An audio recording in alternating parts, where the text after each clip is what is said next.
How to change the world. One contemplation at a time. Has anyone ever asked you what it meant to make this world a better place than the way you found it? It is a great question and an even greater quest. When I brought my son into the world, I truly realized it was my responsibility to acknowledge this subject for us both. Clarity has helped me to recognize that the many considerations involved run deep. In other words, perhaps there is no one answer we all should cling to make my world or your world a better place. I want to change the world, but I don't know what to do, where to begin. Being human offers a huge advantage where changes are concerned. Our intricate systems are not only forever changing, they foresee, construct, and expedite bodily changes of all kinds, all day, every day. They are designed to provide positive, collective functioning. They stretch our understanding of how to sustain and enhance the delicate works going on, both inside and outside of the physical footprint. That's a lot of change happening.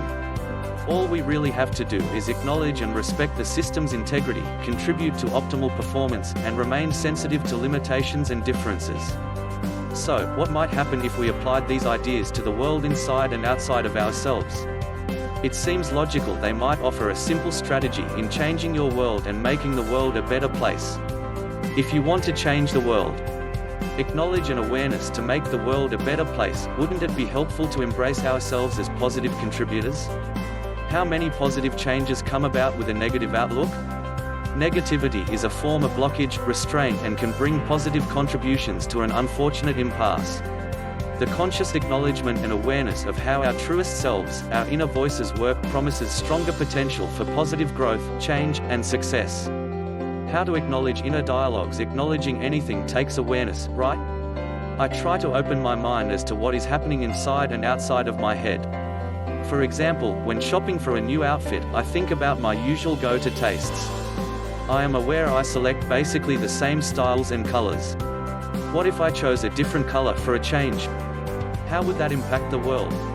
Perhaps it would open up a whole new perspective of how colors really affect me and those around me. Boom! A brand new awareness of acknowledging the norm versus change has just been born. It's okay to start with what is familiar in your world.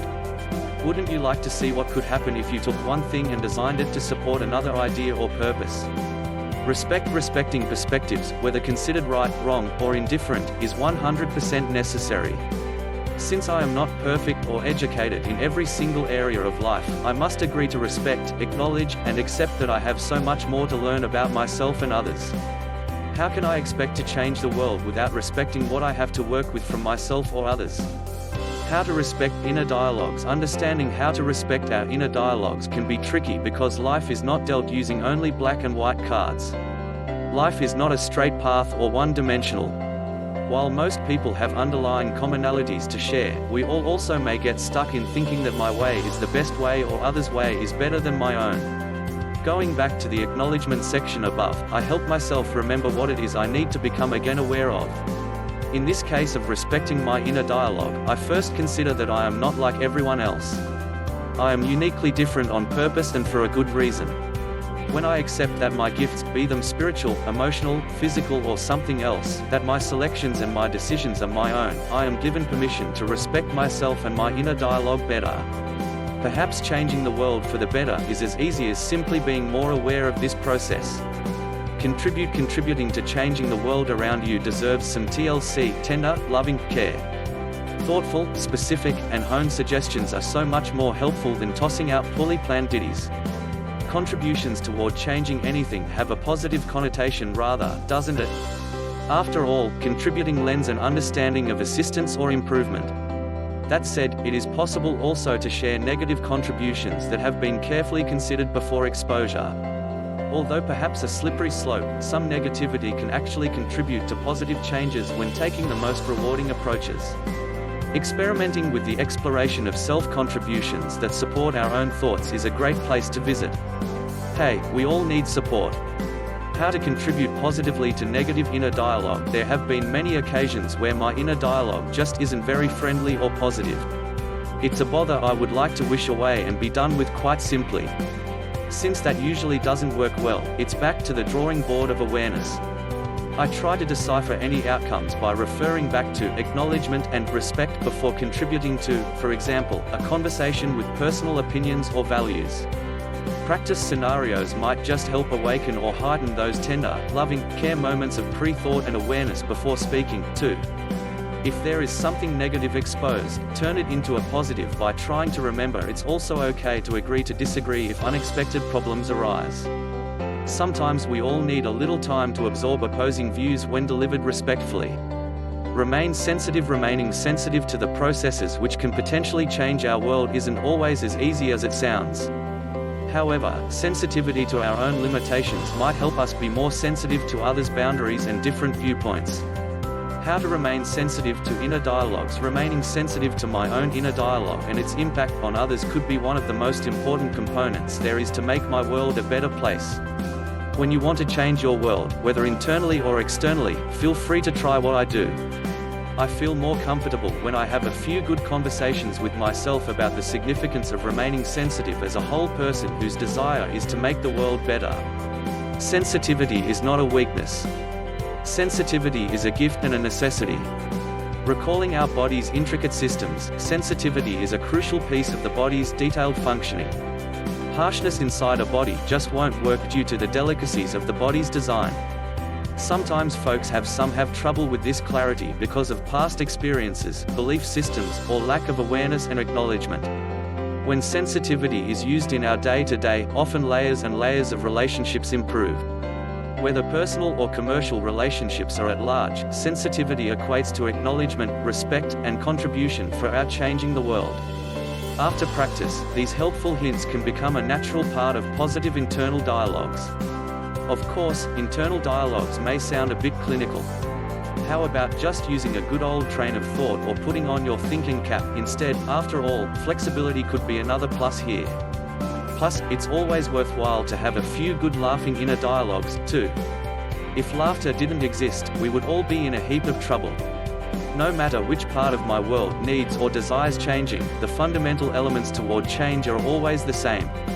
Acknowledgement and awareness, respect, contribute, remain sensitive. The changing world is your oyster, ladies and gents. Changing your world can be so much fun. In fact, change is a constant part of nature. It has been and will remain the backbone behind each and every detail of our lives. How some changes come about are up to us. How we learn to understand the most effective approaches and values of change takes just as much backbone to get the most desired results. Some ways to change your world humorously. Human relationships are always prone to conversations about change. Do you think there might be fewer conversations about change if the elements mentioned above were used on a more personal level? Maybe elements that have proven the tests of time are actually the ingredients of the well-known cliché, food for thought. Scenario number 1. You are on a blind date, waiting for your date to arrive. She is 15 minutes late. Has this experience changed your world positively, negatively, or at all? Maybe that 15-minute wait time could have been used productively to hone in on your inner dialogue and how this uncomfortable awareness could be kindly acknowledged. Scenario number 2. When other people are involved, do you ever feel like they are to blame or are responsible for circumstances' outcomes, especially if the result wasn't so great?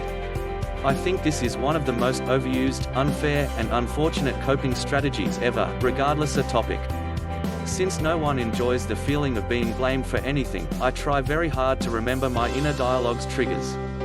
One of my triggers of wanting to blame others is when I am already having a bad day.